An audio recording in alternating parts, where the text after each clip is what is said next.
जिस तरह से सियासी संकट में फंसे राजस्थान के मुख्यमंत्री अशोक गहलोत सचिन पायलट से हारने के बाद धमकियों पर उतर आए हैं, प्रधानमंत्री आवास पर प्रदर्शन की चेतावनी दी है। इससे पहले उन्होंने गवर्नर के घेराव की धमकी दी थी।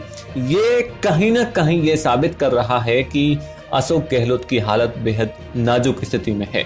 वो खुद अपने जाल में फंसकर छटपटा रहे हैं।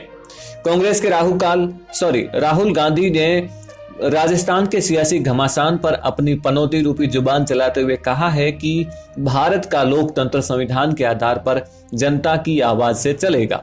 भाजपा के सल कपट के षड्यंत्र को नकार कर देश की जनता लोकतंत्र और संविधान की रक्षा करेगी। राहुल को उसकी अम्मा एंटोनिया ने शायद ये नहीं बताया कि इनके ही बाप दादाओं ने कई बार आपातकाल लगाकर चुनी हुई सरकारों को बर्खास्त करने का असंवैधानिक कार्य किया। 91 बार देश में अनुच्छेद 356 को लागू कर तमाम राज्य सरकारों को बर्खास्त किया, तो अब वो किस मुंह से नैतिकता की बात कर रहे हैं। कांग्रेस अब लोकतंत्र का पाठ पढ़ा रही है। जब इन्होंने बीएसपी के 6, माकपा के 1 और बीटीपी के 2 विधायक तोड़े, तब कहा था इनका लोकतंत्र। 1995 में गुजरात में किस तरह इन्होंने रायता फैला था, ये सबसे छुपा हुआ नहीं है।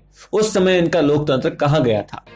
सरकार तो पिछले 45 दिनों से होटल में बैठी है और बड़ी बेशर्मी के साथ बता रहे हैं कि लोकतंत्र खतरे में है।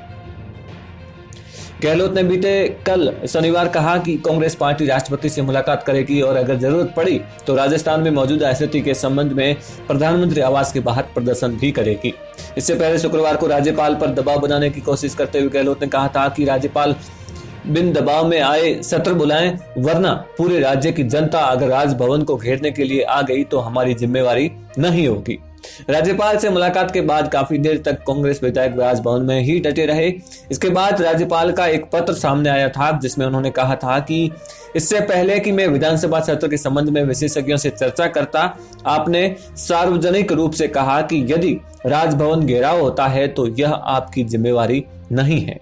उन्होंने आगे लिखा कि अगर आप और आपका गृह मंत्रालय राज्यपाल की रक्षा नहीं कर सकता तो राज्य में कानून व्यवस्था का क्या होगा। तो फिलहाल इस वीडियो में बस इतना ही। आपकी क्या राय है राजस्थान के सियासी घमासान पर, कमेंट करके जरूर बताएं।